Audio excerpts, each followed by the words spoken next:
Hello guys, welcome to Psychology of Freedom. Typing episode ulit. Sana di kayo nagsasawa sa typing episode na to. So, ang ita-type natin ngayon si Miriam Defensor Santiago. Ang nag-request niyan si CS Angeles 14. Ayan. So, paano natin siya ita-type? Kukunin natin yung cognitive functions, FITE versus FETI.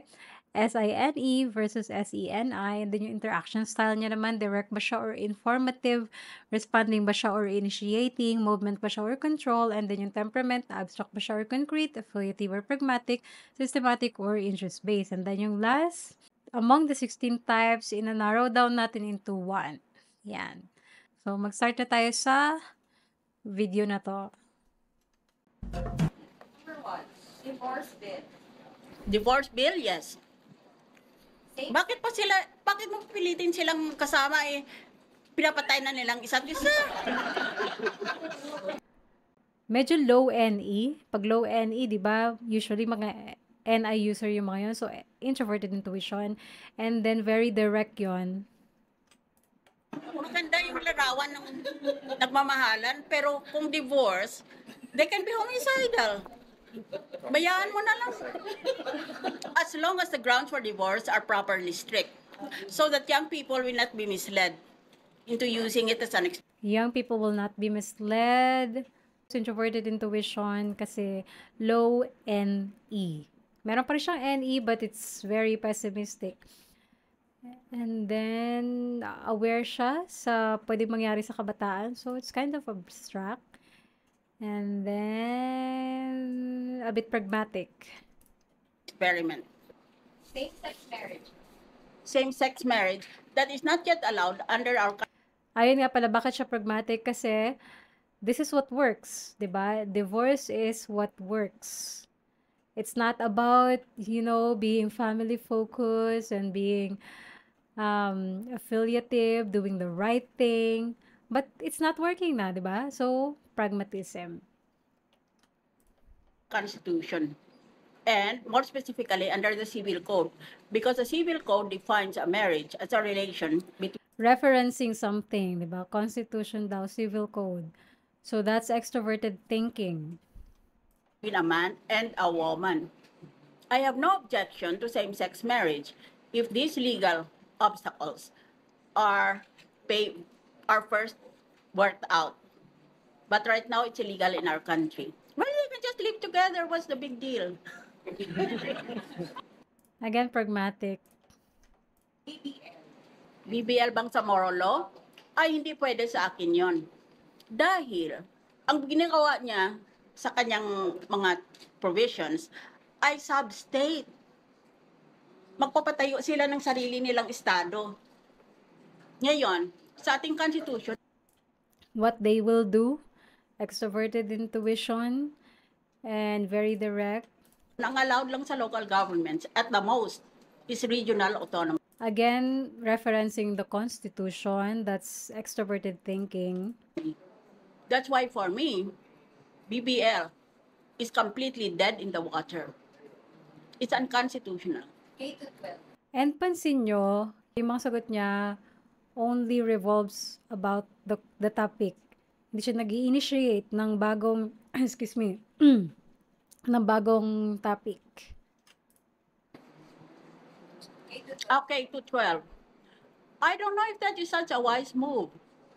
And for example, I am told that at least 70,000 teachers will be thrown out of their jobs.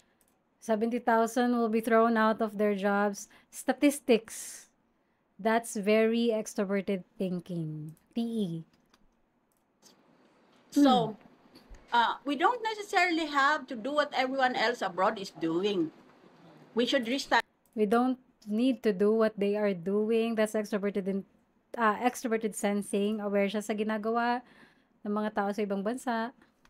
study this. I think it merits revisit. Kidapawan. May pagka-movement. Check pa tayo ng iba pang interview. You went into law, you excelled, you beat many of your boy classmates. I just wanted to show that the masculine brain is inferior by nature and by instinct. Masculine brain is inferior. That's more of a label, a belief. extroverted thinking?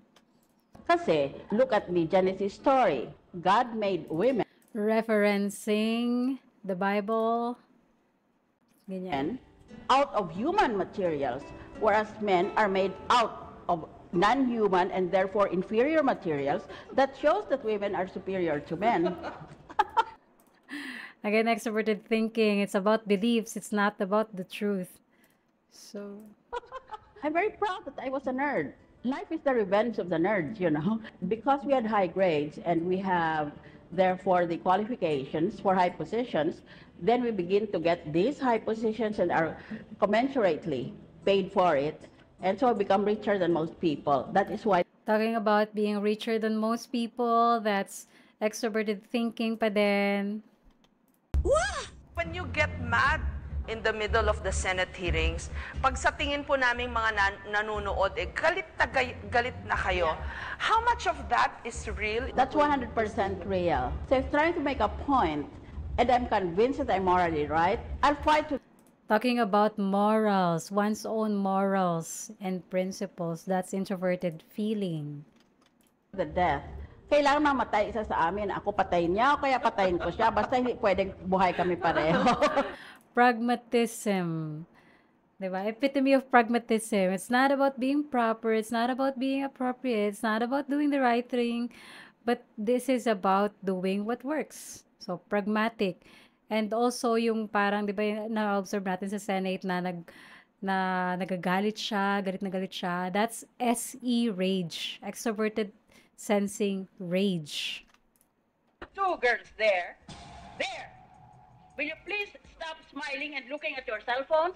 If you're not listening to my speech, please step out. Down. Paano Very directive, commanding other people. Kasi yung mga direct na tao, napapagkamalan na bossy, di ba? Paulit-ulit ko sinasabi. Kasi nga, yung speech nila is very straight to the point.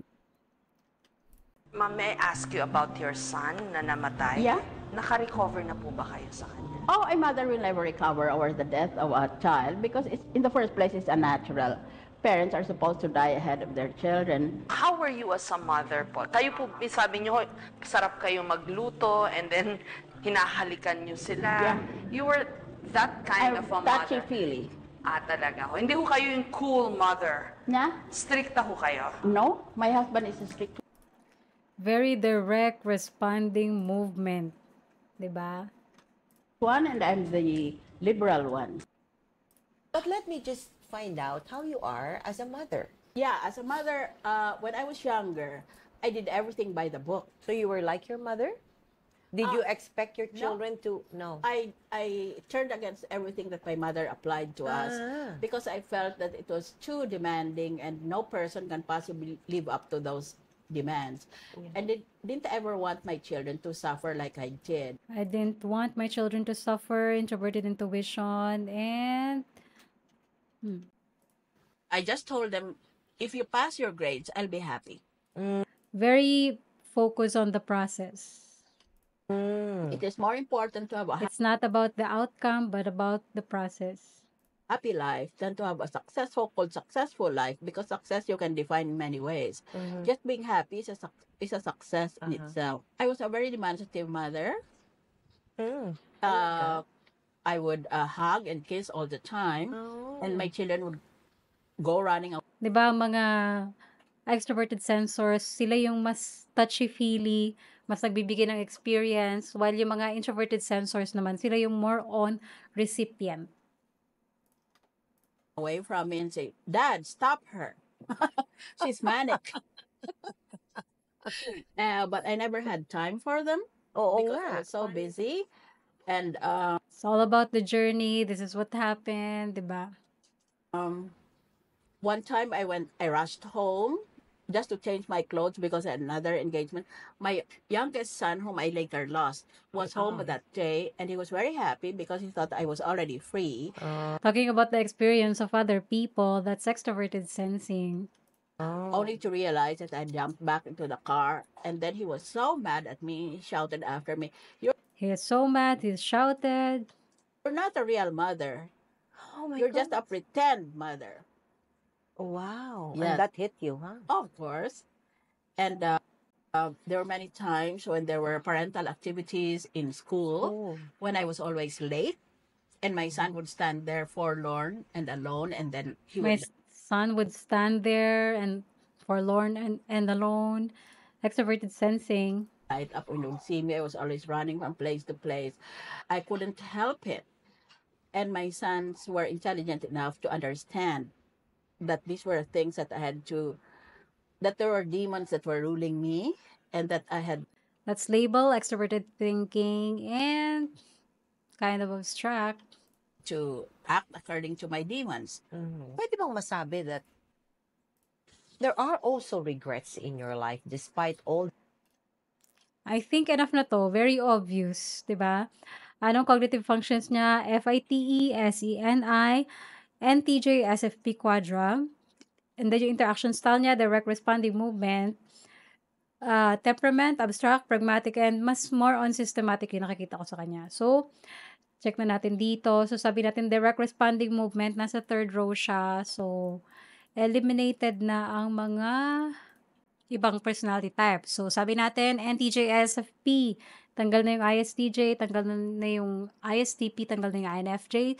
She can only be an INTJ, also known as the strategist. Which makes sense. Ang mga INTJ, they have FE trickster.